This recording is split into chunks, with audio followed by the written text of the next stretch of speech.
বিরোধী দলনেতার মন্তব্যে স্বরূপনগরের সংখ্যালঘু বিজেপি কর্মী সমর্থকরা হতাশ, ক্ষোভ বিজেপির মণ্ডল সভাপতির। আপনারা দেখছেন সেই বিশেষ মুহূর্তে ধারণকৃত ভিডিও চিত্র আজকের স্বপ্নগর পত্রিকার অনলাইনে। এখন শুনুন বিস্তারিত। সম্প্রতি রাজ্যের বিরোধী দলনেতা শুভেন্দু অধিকারী আগামী 2026 বিধানসভা নির্বাচনের আগে হিন্দুত্বের জিগির তুলে রাজ্য দখল করার ডাক দিয়ে তৃণমূলের মুসলিম বিধায়কদের ছুড়ে ফেলার হুঁশিয়ারি দিয়েছেন, যে ঘটনা নিয়ে এখনও তোলপাড় রাজ্য রাজনীতিতে। আর এরই মাঝে শুভেন্দুর এই মন্তব্যে হতাশ উত্তর 24 পরগনার বসিরহাট মহকুমার স্বরূপনগর বিধানসভা এলাকার বিজেপির সংখ্যালঘু কর্মী সমর্থকদের। তাদের দাবি, তৃণমূলের দুর্নীতি স্বজন পোষণের বিরুদ্ধে লড়তে নরেন্দ্র মোদীর আদর্শ অনুপ্রাণিত হয়েই তারা বিজেপির দলে যোগ দিয়ে তৃণমূলের বিরুদ্ধে লড়াইয়ে সামিল হয়েছিলেন। সেখানে শুভেন্দু অধিকারীর এই মন্তব্যে তারা হতাশ। অপরদিকে স্বরূপনগর এক বিজেপি মণ্ডল সভাপতি তারক সাহা তিনিও ক্ষোভ জানিয়েছেন বিরোধী দলনেতা শুভেন্দু অধিকারীর মন্তব্যে। কি বললেন তিনি শোনাবো আপনাদের। স্বরূপনগর বিধানসভায় যে সমস্ত সংখ্যালঘু সমর্থক বা কর্মী আছে আপনাদের বিজেপি দলের, সম্প্রতি বিরোধী দলনেতার যে মন্তব্য, সেই মন্তব্য নিয়ে তারা খুবই অসন্তুষ্ট এবং তারা খুবই দ্বিধাগ্রস্ত। তারা বলছেন যে আমরা তৃণমূলের অত্যাচার, দুর্নীতি দেখে তারা বিজেপি নরেন্দ্র মোদীর আদর্শে অনুপ্রাণিত হয়ে তারা দলটা করছে, কিন্তু তারা বিরোধী দলনেতার মন্তব্যে খুশি না। এ বিষয়ে কি ভাবছেন বা কি বলবেন? নমস্কার। স্বরূপনগর বিধানসভায় মণ্ডল ওয়ানের প্রেসিডেন্ট আমি।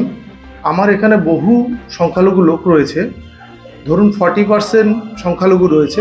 তার অধিকাংশ প্রতিদিনই কোনো না কোনো নিয়ে রিপোর্ট আসছে যে এইভাবে মুসলিমদের ভোট লাগবে না।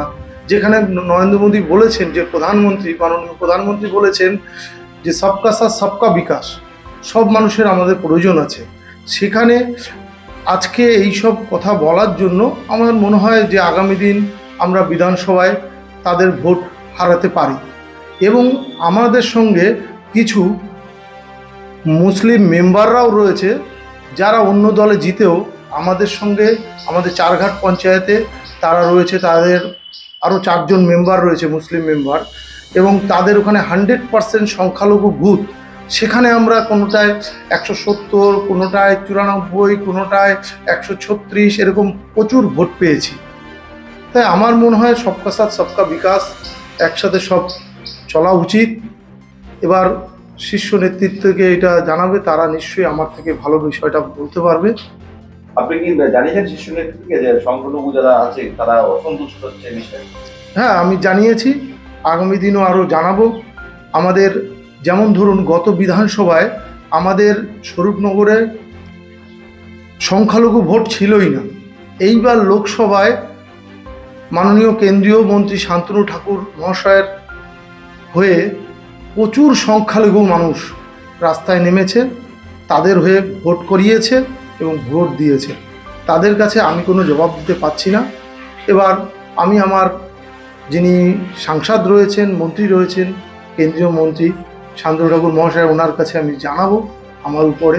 এবার তারা যে ডিসিশন নেবে সেটা হবে। শুভেন্দু অধিকারীর এই মন্তব্যে কি মনে হচ্ছে যে সংখ্যালঘু যে ভোটটা আপনাদের আছে সেই ভোটটাও হতে পারে? হ্যাঁ, অবশ্যই।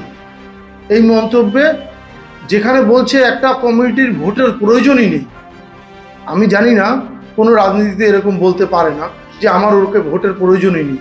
যদি প্রয়োজন নাই থাকে তাহলে এরা কেন খেটেছে, এরা কেন ভোট দিয়েছে?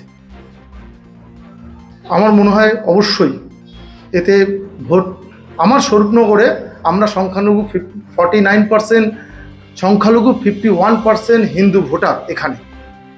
এখানে আমার মনে হয় স্বরূপনগর আগামী দিন ক্ষতির কোনো ইয়ে দেখবে। সংখ্যালঘু ভোটের সমস্যা। হ্যাঁ। আপনার নাম আর পরিচয়? আমার নাম তারক শাহ, স্বরূপনগর মণ্ডল ওয়ানের সভাপতি, বিজেপি। বিজেপি।